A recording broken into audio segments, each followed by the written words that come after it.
तो डीयू ने अपना सीएसएस पोर्टल पे रजिस्ट्रेशन प्रोसेस शुरू कर दिया है। ये सीएसएस का फेज 1 है, जिसमें रजिस्ट्रेशन में आप अपनी बेसिक जो है वो पर्सनल डिटेल्स, एकेडमिक 10th और 12th की डिटेल्स और डॉक्यूमेंट्स अपलोड कर रहे होंगे। जब ये वीडियो रिकॉर्ड हो रहा है 18 जून को दोपहर 3 बजे तक, तो एक डीयू के सीएसएस पोर्टल में एक टेक्निकल इशू है। वो ये है कि आप डॉक्यूमेंट्स अपलोड नहीं कर पाओगे। अपलोड करने जाओगे वो बोलेगा कि भैया इंटरनेट का इशू है यहां पे, जबकि ऐसा सच कोई इशू नहीं रहेगा, लेकिन वो एक टेक्निकल इशू है। उम्मीद करते हैं बहुत जल्द सही हो जाएगा, लेकिन 18 जून को दोपहर 3 बजे तक ये इशू है। तो अभी जो भी बच्चे तुरंत फॉर्म भरने जा रहे हैं, मैं कहूंगा कि डॉक्यूमेंट तक जाकर सेव करके रख दो। बाकी आगे का प्रोसेस जब यहां पर आपका जब ये प्रॉब्लम सॉल्व हो जाएगी तब आप अपने फॉर्म को कंप्लीट कर लीजिएगा। ठीक है, मैं आपको पूरी बात स्टेप बाय स्टेप समझाता हूं। सबसे पहले आपको एक रजिस्ट्रेशन का लिंक दिया गया होगा, उस पर क्लिक करते ही आपके सामने कुछ ऐसा इंटरफेस आ जाएगा। ऐसे इंटरफेस पे आते ही आप जो यहां पर पहला काम करोगे वो ये करोगे कि आप जाओगे न्यू रजिस्ट्रेशन में। यहां मत आ जाना, आप जाओगे न्यू रजिस्ट्रेशन में। न्यू रजिस्ट्रेशन आप जैसे ही क्लिक करोगे आपके सामने आएगा एप्लीकेशन नंबर और डेट ऑफ बर्थ डालने के लिए। ये आप जैसे ही डाल के रजिस्टर पे क्लिक करोगे, आपके रजिस्टर्ड ईमेल आईडी और नंबर पर जो आपने सीयूटी के फॉर्म में डाला था, वहां पर क्या होगा कि आपको यहां पर ओटीपी जो है वो मिल जाएगी। वो ओटीपी डालोगे और यहां पर एक पासवर्ड सेट करोगे।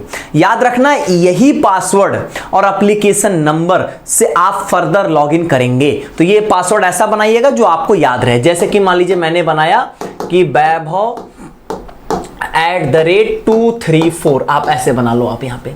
ठीक है, चलो अब यहां पर इसके बाद आपको फिर से आप इस वाले पेज पे आ जाओगे।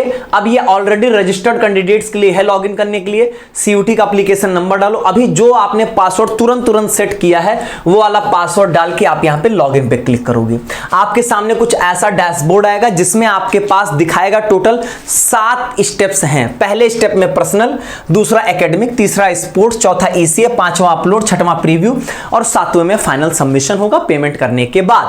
पर्सनल डिटेल्स में क्या क्या चीजें होंगी पहले ध्यान सुनिएगा। आपका नाम, आपके जो रजिस्टर्ड ईमेल आईडी और नंबर हैं ये आप नहीं चेंज कर सकते, बाकी सब कुछ चेंज हो जाएगा। चाहे वो कैटेगरी हो, डेट ऑफ बर्थ है, जेंडर है, बाकी सारी चीजें, आपके पिताजी का नाम, माताजी का नाम सब चेंज हो जाएगा। लेकिन नाम, रजिस्टर्ड ईमेल और रजिस्टर्ड फोन नहीं चेंज होगा। रजिस्टर्ड ईमेल और रजिस्टर्ड फोन नंबर के पास आपको एक अल्टरनेट मिल जाएगा। आप alternate number, alternate email ID दे सकोगे। ठीक बात यहां पे। चलो अब यहां पर सबसे पहले आपका नाम जो चेंज नहीं हो पाएगा। जेंडर है आपका, ये चेंज हो सकता है, मतलब यहां चेंज करना चाहो अगर सीयूटी का एप्लीकेशन फॉर्म में कुछ गलती रहा है तो। डेट ऑफ बर्थ है आपका, are you citizen of India. आपकी कैटेगरी, अब माइनॉरिटी कॉलेज के लिए अप्लाई करना है तभी कर पाओगे जब आप सिख या क्रिश्चियन कम्युनिटी होगे तभी। यहां पर कैटेगरी अगर आप ओबीसी, SC, ST, EWS किसी के भी होगे तो यहां पे आपको क्या होगा कि कैटेगरी सर्टिफिकेट की सारी डिटेल्स देनी पड़ेंगी और आपके पास होना भी चाहिए सर्टिफिकेट। OBC और EWS वालों का सर्टिफिकेट 31 मार्च 2025 के बाद का होना चाहिए। ठीक बात यहां पे। चलो अब यहां पर देखो सर्टिफिकेट इशू डेट, आप देखो यहां पे ये आपको देना पड़ेगा और फिर यहां पर आपको जो है वो किस अथॉरिटी ने इशू किया है, SDM ने, तहसीलदार ने, डिस्ट्रिक्ट मजिस्ट्रेट ने, वो आपको यहां पर मेंशन करना, नाम मत मेंशन कर देना। यहां पर आप सर्टिफिकेट का नंबर दे रहे होगे जो ऊपर मेंशन हुआ होता है। आपकी ईमेल आईडी है यहां पे जो कि ऑलरेडी पहले से रहेगी, अल्टरनेट यहां पर आप दे सकोगे। मोबाइल नंबर ये चेंज नहीं होगा लेकिन अल्टरनेट नंबर आप यहां पर दे सकोगे। और फिर यहां पर आएगा आपका स्टेट ऑफ डोमिसाइल, रहने वाले कहां के हो। फैमिली डिटेल्स आप यहां पर बता दोगे कि एनुअल फैमिली इनकम क्या है, आपके पेरेंट सिंगल हैं, मतलब ऐसा है कि आपके मान लीजिए कोई एक पिताजी है माताजी नहीं है, ऐसा कुछ भी अगर केस तो आप भरोगे। आर्फन हो कि नहीं हो आप यहाँ पे। फिर यहाँ पर आ जाएगा मतलब आपके फादर मदर हैं या नहीं है, वो आपको यहाँ पर मेंशन करना होता है। फिर यहाँ पे मदर टंग आपकी क्या है वो आप बताओगे। फिर आपके माताजी और पिताजी से रिलेटेड डिटेल्स हैं, उनके नाम, और ये सब आपके लिए कोई जरूरी नहीं भी भरोगे ना, बस आप क्लिक करके छोड़ दोगे ना तब भी फॉर्म आगे प्रोसीड हो जाएगा। ये चारों चीजें आपके लिए कोई कंपल्सन नहीं है। फिर यहाँ पर क्या आपके माताजी या पिताजी जो हैं वो डीयू के एम्प्लॉय हैं, अगर हैं तो यस करिएगा, नहीं होगा तो नो कर दीजिएगा। फिर यहाँ पर आएगा अदर कोटा, किसी आप दूसरे कोटा से बिलोंग करते हो जैसे कश्मीरी माइग्रेंट के, या यहाँ पर जो है वो आप सिक्किम के स्टूडेंट हो, या यहाँ पर जो है वो आप जो है वो क्या कहते हैं कश्मीरी माइग्रेंट है, ऐसे ऐसे चीज़ें पूछी गई वो आप बताओगे। एक इंपॉर्टेंट बात, आइडेंटिटी प्रूफ यहाँ से कह रहा है, कौन सा आइडेंटिटी प्रूफ दोगे आप यहाँ पे? तो आइडेंटिटी प्रूफ में आपके पास यहाँ पर पासपोर्ट, वोटर आईडी सारे ऑप्शंस हैं। अगर आधार कार्ड का ऑप्शन चूज करना चाहते हो तो आधार कार्ड ये वाला ऑप्शन मिलेगा। आधार कार्ड नाम से नहीं है, other government valid government ID with the photograph, इसको चूज करिएगा। फिर यहाँ पर अदर डिटेल्स में आपसे यहाँ पर ये पूछ रहा है, वो आप बता दो आप रहने वाले कहाँ के हो, जैसे आपका जो घर का एरिया वो ग्रामीण क्षेत्र है या यहाँ पर अर्बन क्षेत्र है, मतलब रूरल या अर्बन, अर्बन मतलब शहरी, रूरल मतलब ग्रामीण। फिर यहाँ पर आप किसी यूनिवर्सिटी में इनरोल्ड हो या नहीं हो वो बता दो। फिर यहाँ पर इन्होंने 3 कोर्स के लिए पूछा है, BFA, BA ऑनर्स म्यूजिक और BSc फिजिकल एजुकेशन। ये क्यों पूछा? क्योंकि इन तीनों में प्रैक्टिकल के भी मार्क्स जुड़ते हैं, प्रैक्टिकल होगा आपका, इसलिए पूछ रहे हैं। फिर आपका यहाँ पर एड्रेस पूछा जाएगा। एड्रेस में ध्यान दीजिएगा, जो आपका परमानेंट एड्रेस है ना, परमानेंट घर वाला, वही दे दीजिएगा दोनों जगहों पे। ये मोस्ट इंपॉर्टेंट बात, bank details for the refund. आप मान लीजिए अपना एडमिशन विड्रॉ करोगे तो आपकी फीस जो रिफंड करेगा वो इसी अकाउंट में करेगा। ये आप साइबर कैफे वाला का अकाउंट मत डलवा दीजिएगा, आपका अपना होना चाहिए, या अपना नहीं है तो अपने माताजी, पिताजी, भैया, भाभी, किसी का हो, अल्टीमेटली वो पैसा आपके पास आ जाए, इसका ध्यान देना यहाँ पर, ठीक है। और इसमें सारी डिटेल्स को बहुत अच्छे से दीजिएगा, अकाउंट नंबर हो गया, बैंक का नेम हो गया, IFSC कोड हो गया, ये सारी चीज़ें। इसके बाद एकेडमिक्स में यहाँ पर आपको अपने क्लास 10th और 12th दोनों की डिटेल्स देना है। सबसे पहले आपको अपने 10th का परसेंटेज बता देना है, कितना परसेंटेज है आपका यहाँ पर, सबसे पहले आपको ये बताना है। अब यहाँ पर आपको अपने 10th के परसेंटेज में ध्यान ये दे देना है कि आप जो है वो 2 डेसिमल पॉइंट तक जाओगे यहाँ पे आप, ठीक है। और आपका जो भी CGPA अगर आपको मिला है तो उसको आप जैसे भी आपका वो बोर्ड कन्वर्ट करता है उसको देख लीजिएगा, मतलब एक मैं बात बता रहा हूँ, वो आप परसेंटेज में ही देंगे और डेसिमल के 2 पॉइंट तक। अगर मान लीजिए किसी का एग्जैक्ट 90 है तो 90.00 दे दीजिएगा, तब भी चल जाएगा, ठीक है। बस 10th का आपको सिर्फ परसेंटेज यहां पर देना है और कुछ नहीं करना है। इसके अलावा आपको 10th की मार्कशीट जो होगी वो एज अ डॉक्यूमेंट अपलोड करना पड़ेगा।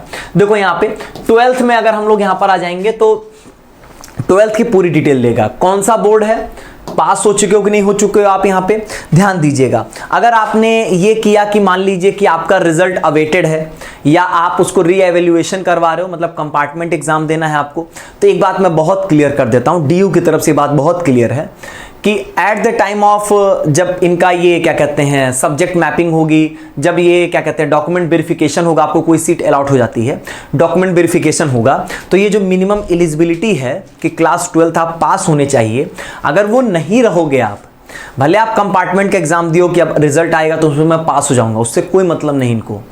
जब at the time of allotment होने के बाद अगर यहाँ पर जो है ये क्या कहते हैं डॉक्यूमेंट वेरिफिकेशन कर रहे होंगे तो इनको चाहिए, नहीं होगा तो आपका गई सीट वो। फिर आप मिड एंट्री के थ्रू भले बाद में हो सकता है आपके पास आ जाए वो सर्टिफिकेट, मतलब ये 12th वाला आ जाए आपके पास पास वाला, तब आप मिड एंट्री के थ्रू तीसरे राउंड में पार्टिसिपेट भले करो, ऐसे तो नहीं कर पाओगे। बहुत क्लियर और स्पष्ट बताया गया है।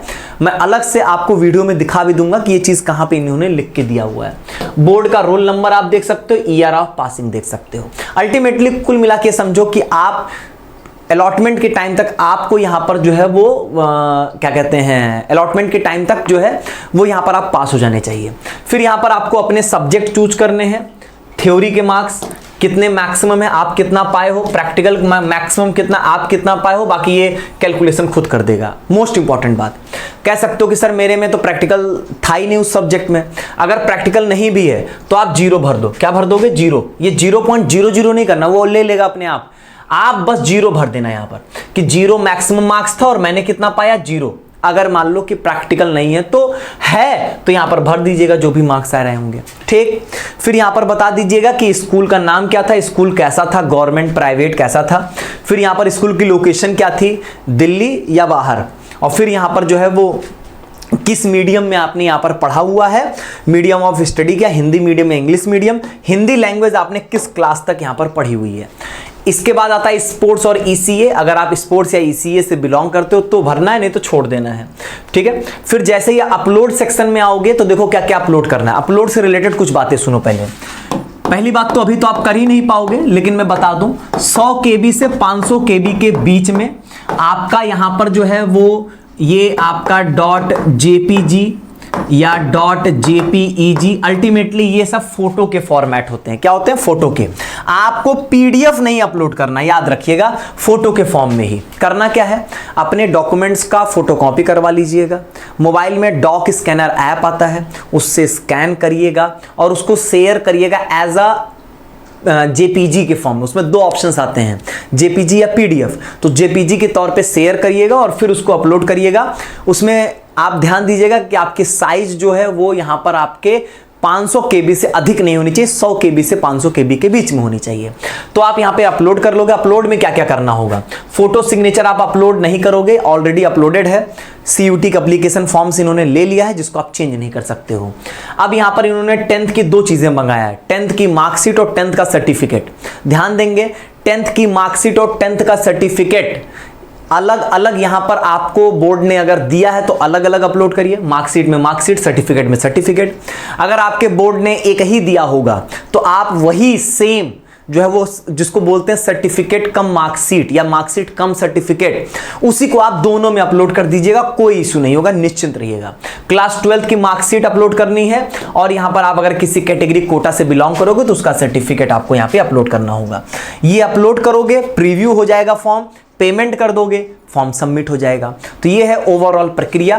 कोई अगर प्रॉब्लम आ रही है तो कमेंट बॉक्स में बता दो, आपको उस पर डिटेल्ड में यहां पर सॉल्यूशन दे दिया जाएगा, सारी बातें समझा दी जाएंगी। बहुत बहुत धन्यवाद।